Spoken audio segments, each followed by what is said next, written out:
The popcorn went cold in my hand, the butter a greasy film against my skin. Half an hour past the movie start time. The silence in the living room was starting to grate. Sarah, usually a stickler for our Wednesday movie nights, was nowhere to be seen. Just when I was about to switch the TV off, the doorbell screamed through the house. I bolted up, heart hammering against my ribs. Relief washed over me as I flung the door open. Relief that quickly turned to a cold knot in my stomach.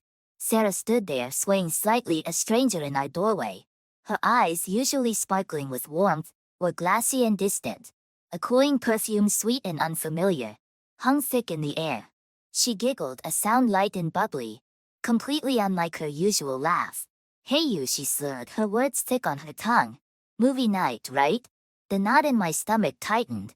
"Sarah, where?" My voice trailed off, the question hanging heavy in the air. "Girls' night gone wild," she declared. The giggle morphing into a loud, unfamiliar cackle that sent shivers down my spine. We painted the town red." Another wave of that unnerving perfume hit me. A stark contrast to her usual lavender scent. This wasn't Sarah, this wasn't the woman I knew. Fear, sharp and icy, wormed its way through me. "Who were you with?" I forced the words out, my voice low and dangerous. Her smile faltered for a second, replaced by a fleeting flicker of something. Fear? Confusion? It was gone as fast as it came. "Doesn't matter," she slurred, pushing past me and into the living room. The movie played on, the soundtrack a muffled backdrop to the turmoil within me. Sarah sank onto the couch, her laughter bubbling up again. A constant undercurrent to the tense silence that had settled between us. Who was she with? Where had she been? What had happened? The questions swirled in my head, unanswered and terrifying. I stole a glance at her, but her face was a mask, her glassy eyes staring blankly at the screen. This wasn't just a girl's night gone wild. Something was terribly wrong. My stomach lurched as I fumbled with Sarah's blouse, helping her dress for work. A flash of crimson caught my eye, a lipstick stain, bright red and brazen, nestled against the white collar. It wasn't the soft pink she usually wore, and it wasn't there yesterday. "Whoa there," I said, holding the blouse away from her. "What's this?" Sarah stiffened, her eyes flitting nervously to the mirror.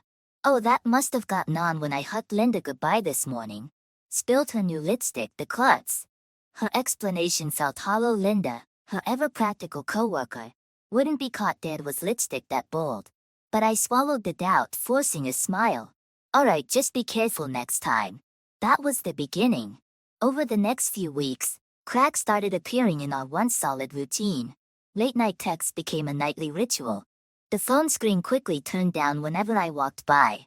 Work meetings stretched into late dinners, her explanations vague and hurried. Then came the receipt, crumpled and half-hidden in the bottom of her purse. It screamed accusations. A fancy restaurant on the other side of town, a place we haven't been to in years. Not since our anniversary before the kids came along. My blood ran cold. "What's this?" I asked, the accusation hanging heavy in the air. "Oh, that," she mumbled, snatching the receipt and shoving it into her pocket. "Just a quiet meeting that turned into drinks. Work stuff, honey, you wouldn't understand." Her voice held a new edge, defensive and sharp. But the lie was clear in her eyes, a flicker of something I couldn't place. The flimsy explanation did nothing to quell the growing suspicion gnawing at me. Things had changed. Sarah's once carefree mornings now involved meticulous makeup routines, a stark contrast to her usual throw-on-some-mascara-and-go approach. A new perfume clung to her, a sweet, floral scent that made my stomach churn. It wasn't the familiar lavender that had become synonymous with her. Every detail, every change fueled the flames of doubt. Sarah, the woman I loved, the woman I shared my life with, was slipping away. But where was she going, and who was she going with? Guilt gnawed at me like a persistent rat. Downloading the phone tracker app felt like a betrayal. A desperate act fueled by a suspicion I couldn't shake. But the unease had become a constant companion. A dark cloud hanging over everything. The app confirmed my worst fears. Friday night, her phone pinged at a bar on Elm Street, the Alibi, a place notorious for its after-work hookups. My heart hammered against my ribs, a frantic drum solo in the quiet of the house. Saturday morning, I woke up with a hollow feeling in my gut. Sarah was still asleep, her face peaceful, the image a stark contrast to the turmoil within me. I grabbed my phone, pretending a work call, and snuck out the door. The alibi was buzzing when I walked in. A cacophony of chatter and laughter. My eyes scanned the crowded room, searching for the flash of blonde hair that would shatter the fragile hope clinging to me. There she was at a corner booth, laughing with a group of men. None of them looked familiar. Fury hot and raw surged through me. I wanted to storm over there, confront her, demand answers. But something held me back. Maybe it was the fear in her eyes when I caught her with the lipstick stain. A fleeting fear I couldn't explain. Instead, I melted back into the crowd, unseen, unheard. The image of Sarah, her face lit up with amusement for someone other than me, burned into my memory. The laughter that had once filled our home now echoed in my head, a cruel reminder of the life slipping through my fingers. As I walked away, the question loomed large. Who was this woman I was married to, and what secrets was she hiding? The front door slammed shut behind me, the noise echoing through the empty house like a gunshot. My heart hammered a frantic rhythm against my ribs, adrenaline coursing through my veins. The image of Sarah, laughing with another man, was branded into my brain, a vivid reminder of the betrayal. I stormed into the living room, the crumpled receipt clutched tightly in my hand. Sarah was there, perched on the couch, a book in her lap, a picture of domestic bliss shattered by my arrival. Don't even pretend, I spat out, the words tumbling over each other. The bar Friday night, care to explain? The book clattered to the floor as the color drained from her face. For a horrifying moment, she looked like a stranger, a ghost of the woman I knew. What are you talking about? Her voice was shaky, but her eyes held a flicker of defiance. Don't play dumb, Sarah, I growled, shoving the crumpled receipt in her face. This receipt, the alibi, you were there, weren't you? The defiance crumbled, replaced by a wave of shame. She sank back onto the couch, tears welling up in her eyes. The truth tumbled out in a torrent of words, a tangled mess of emotional neglect, and a desperate longing for excitement. Years of unspoken resentment surfaced, years of frustrations that had festered beneath the surface of our seemingly perfect life. Each accusation felt like a blow, each defense a flimsy shield against the storm of anger and hurt. The night devolved into a shouting match, our voices rising and falling in a chaotic symphony of pain. Words that had been unspoken for years were ripped from our throats, leaving raw wounds in their wake. Hours later, exhausted and drained, we collapsed on opposite sides of the bed. Sleep eluded me, the weight of the fight pressed down on me, suffocating. The familiar comfort of the bed felt alien, cold, and unwelcoming. Our 25-year life together, the life we'd built brick by brick, felt like a fragile house of cards, teetering on the edge of collapse. The future stretched before me, uncertain and terrifying. Could we rebuild what had been shattered? Or would the foundation of trust, once so strong, crumble to dust, leaving only the wreckage of our dreams? Sunday bled into existence slow and heavy, the silence in the house thick enough to choke on. We moved around each other like ghosts, the air crackling with unspoken words and shattered trust. Every cough, every rustle of the newspaper felt magnified, a stark reminder of the chasm that had opened between us. Breakfast was a silent affair, coffee and toast consumed without a single glance in each other's direction. The tension hung heavy in the air, a suffocating weight on my chest. Monday morning arrived, a monotonous echo of the broken weekend. Sarah, looking pale and drawn, surprised me by suggesting couples therapy. A flicker of hope sparked in my chest, a fragile butterfly battling the storm of doubt swirling within me. Maybe it could help, I stammered, the words catching in my throat. The therapist's office was sterile, the beige walls offering no solace. We sat awkwardly on a worn leather couch, pouring out the wreckage of our relationship in measured tones. Her words were clinical, detached, offering tools for communication and reconciliation. A part of me clung to the hope she offered, a lifeline in a sea of despair. But the distrust lingered, a bitter aftertaste in my mouth. Every time Sarah spoke, I searched for a flicker of truth, a hint of the woman I once loved. But all I saw was a stranger, someone who shared my name but harbored secrets I couldn't even begin to fathom. The therapist suggested individual sessions too. Sarah readily agreed, a flicker of remorse, or maybe something else entirely, flitting across her eyes. Over the next few weeks, we became regulars at her office, dutifully attending both couples and individual sessions. But the sessions felt sterile, a forced attempt at CPR on a relationship that might already be dead. The therapist's words bounced off the walls. echoing in the emptiness that had become our marriage. Was this it? Was this all that was left of the life we'd built together? The hollow echo of laughter and whispered promises, replaced by a suffocating silence and a gnawing uncertainty about the future? The therapist's voice droned on about communication styles and healthy conflict resolution, but my mind was elsewhere. It felt like we were discussing the weather on a day a hurricane was about to hit. Suddenly her words shifted, zeroing in on a specific point. Sometimes in situations like these, there can be emotional attachments formed outside the marriage. The air in the room seemed to crackle. I stole a glance at Sarah, expecting a denial, a deflection. Instead, she was staring at the floor, her face pale and drawn. A beat of silence stretched, heavy and suffocating. Then barely a whisper, Sarah spoke. Yes, there was someone. The world tilted on its axis. The sterile beige walls of the therapist's office seemed to close in on me. My breath hitched, a strangled gasp escaping my lips. An affair. The word hung in the air. A dark accusation. Who? I managed to force the question out, my voice hoarse. Mark, she mumbled, the name barely audible. Colleague from work. Mark. The name jogged my memory. A tall, lanky guy with a nervous chuckle. I vaguely remembered him from a couple of work events, someone Sarah had introduced me to in passing. How long? My voice was a low growl, barely containing the storm raging inside me. A few months, she mumbled, her eyes downcast. It just happened. Few months. The words echoed in my head, each iteration a fresh blow. Months of stolen moments, of lies whispered in the dark. Months of living a double life while I what? Went about my days oblivious, a fool trusting a stranger in my own bed? The therapist, bless her professional heart, tried to steer the conversation back on track, but all I could see was Sarah's face. Guilt was etched there, sure, but something else flickered beneath the surface too. Was it defiance? A hint of justification? The revelation hung heavy in the air, a poisonous cloud obscuring the future. The therapy session blurred into a fog of questions and accusations.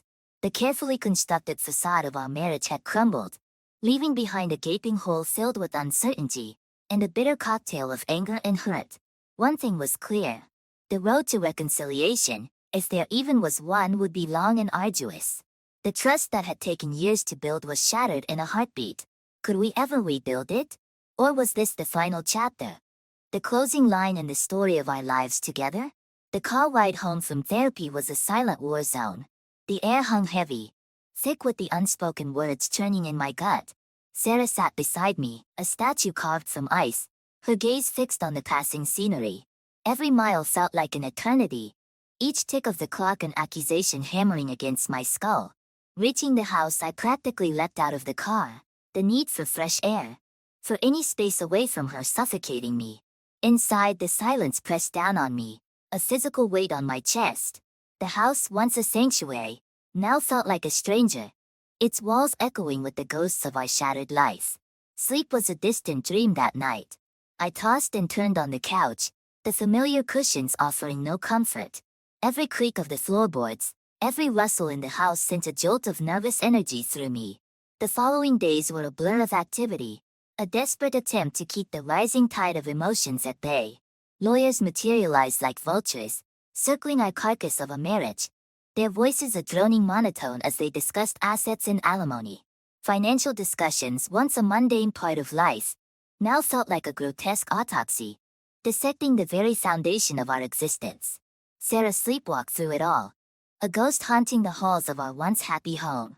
The vibrancy that had once sparkled in her eyes was extinguished, replaced by a dull ache of shame. She moved with a robotic efficiency, signing papers, answering questions, but her soul seemed to be a million miles away. The house itself felt like a tomb. Every corner held a memory, a photograph, a piece of furniture, silent witnesses to the love that had bloomed and now withered. Laughter echoed in my head, a cruel reminder of happier times. Now only the suffocating silence remained, a constant companion in this waking nightmare. The revelation of the affair had ripped the rug from under my world. Everything I thought I knew, everything I thought we had built together, lay in ruins. Distrust gnawed at me like a persistent rat, leaving behind a trail of doubt and despair. Could we salvage anything from the wreckage? Or was this the final act, the curtain falling on the play of our lives? The future stretched before me, a desolate landscape shrouded in uncertainty. The realtor bustled around the living room, her voice chirping about great curb appeal and spacious entertaining areas. I followed her like a zombie, pointing out minor repairs and upgrades we'd made over the years. Each word felt like a nail being hammered into the coffin of our marriage. A couple, young and eager, lingered by the fireplace. The woman's eyes snagged on a framed photo of us on our wedding day, smiles wide and naive. A laugh escaped her lips, light and carefree. The irony of it nearly choked me. The house sold faster than I expected. Standing on the curb on closing day, the moving truck filled with our belongings felt surreal. The new owners, a young family with excited children, buzzed with anticipation as they unlocked the door. We were an afterthought, ghosts fading away from the life we'd built here. Two separate apartments became our new realities. The silence was deafening. No more shared routines, no clinking of coffee mugs in the morning, no late-night whispers about our day. Just the hollow echo of loneliness bouncing off the bare walls. I threw myself into work, seeking refuge in the familiar grind. Bills piled up, emails demanded attention, deadlines loomed. But the work offered little solace. Sarah's face flashed in my mind during every pause, a constant reminder of the gaping hole in my life. Social media became a minefield. Mutual friends posting pictures of happy families, and weekend getaways felt like a personal attack. Their joy seemed to mock my misery. With a few clicks, I unfollowed most of them, retreating further into my self-imposed isolation. The world outside seemed to move on in a blur, oblivious to the earthquake that had shattered my life. Days bled into weeks, weeks into months. The anger, the hurt, the suffocating sense of betrayal. It all lingered, a festering wound that refused to heal. One night, staring at the blank ceiling of my sterile apartment, a question echoed in the emptiness. Could I ever forgive her? Could we ever rebuild the trust we'd so carelessly destroyed? Or was this truly the end? The final chapter in a love story gone tragically wrong? The answer, as elusive as ever, hung suspended in the darkness. A rap on the door shattered the silence of my apartment, jolting me out of the gloom that had become my constant companion. Warily I peered through the peephole. It was Mrs. Henderson, the kind-faced elderly lady who lived across the hall from us in the old house. Surprise washed over me. We hadn't spoken since the moving truck had hauled away the last of our belongings. Hesitantly I opened the door. Mrs. Henderson stood there, a casserole dish and a bottle of wine cradled in her arms. Her eyes, usually twinkling with amusement, were filled with a gentle concern that sent a prickle of warmth down my spine. Just wanted to check in, dear, she said, her voice soft. Saw the lights on and thought you could use a home-cooked meal. Before I could stammer out a response, she bustled past me, filling the sterile apartment with the warm aroma of spices and herbs. The unexpected gesture, so simple yet so profound, felt like a lifeline thrown to a drowning man. For hours we sat at the kitchen table. The casserole forgotten as memories, both happy and sad, tumbled out. Tears flowed freely, mixed with bursts of laughter as we reminisced about late-night barbecues and the time our cat got stuck in the Christmas tree. It wasn't a solution, not a magic fix for the gaping hole in my life, but Mrs. Henderson's visit was a beacon in the darkness, a reminder that I wasn't completely alone in my grief. Slowly, tentatively at first, other friends reached out. Phone calls, hesitant texts, eventually even invitations for coffee or a beer. Their support, though initially awkward, was a comforting anchor in the storm that had become my life. Months bled into one another.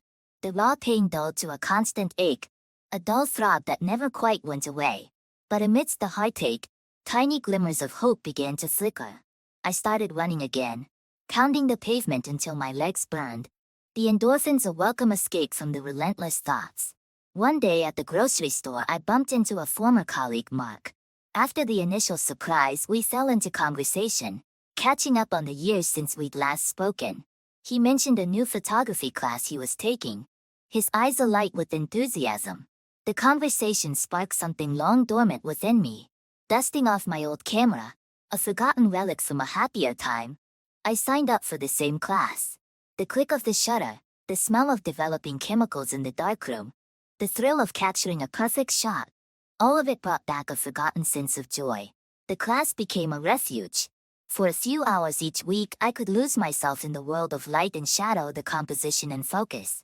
It wasn't a cure-all, but it was a start. A tiny step towards rebuilding a life shattered by betrayal. The future remained uncertain, but for the first time in a long time, a flicker of hope danced on the horizon. The official document landed on the table with a dull thud. Divorce decree, the lawyer announced, his voice devoid of any emotion. Finality slammed into me. A physical blow that knocked the wind out of my lungs. 25 years reduced to a piece of paper with legalese. The pain was still there, a dull ache that resided deep within me. But beneath it, a strange sense of clarity bloomed. The life I knew might be gone, buried under the rubble of betrayal and heartbreak. But there was still a future out there, waiting to be written. Weeks turned into months, the raw edges of grief slowly smoothing into a dull ache. One evening after a particularly long day at work, I found myself staring at Sarah's number in my phone's contact list. My finger hovered over the call button. A mixture of trepidation and a strange sense of purpose warring within me. With a deep breath, I pressed the call. The silence on the other end stretched until Sarah's voice, hesitant and uncertain, filled the receiver. We talked for a while, the conversation stilted at first, then flowing with a newfound honesty. There were no accusations, no angry outbursts. Just two people acknowledging the wreckage of what we once had. The dreams that had turned to dust. A quiet acceptance settled between us. A bridge built tentatively over the chasm that had opened up. Life continued, a slow and steady march forward. I reconnected with old friends, joined a hiking group, explored the city with a newfound sense of curiosity. The world, once viewed through a filter of anger and hurt, began to regain its vibrancy. There were still moments, of course, when the past ambushed me. A familiar song on the radio, a scent that triggered